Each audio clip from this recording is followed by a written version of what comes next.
Can the minister clarify how the Albanese Labor government is closing the labour hire loophole? The call to the Minister for Employment, Workplace Relations and the Minister for the Arts.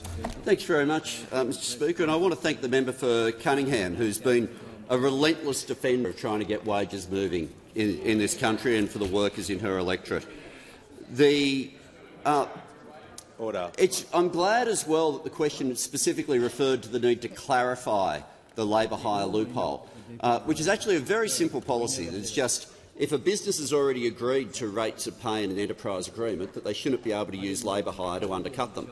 They'll still use labour hire for all the other reasons of specialist workforce, of short-term replacement or for a surge. All of that's completely legitimate, but it just shouldn't be used to undercut a rate of pay that the employers previously agreed to.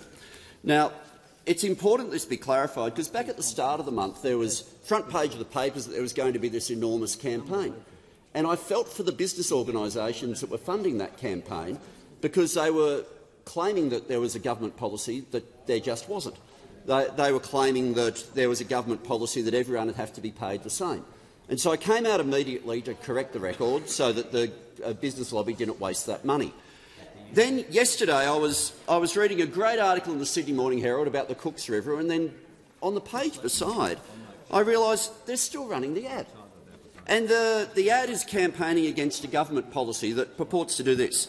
It means that if you've chosen to work hard because you want more pay, by law you can't be paid more than someone who doesn't want to work hard at all. Now, that sounds like a terrible policy. Absolutely appalling. And I realised what these ads are about. They're going to run a successful campaign because you start with a policy that government has no intention of implementing, you campaign hard against it, and at the end the government doesn't implement it, and it's a complete victory.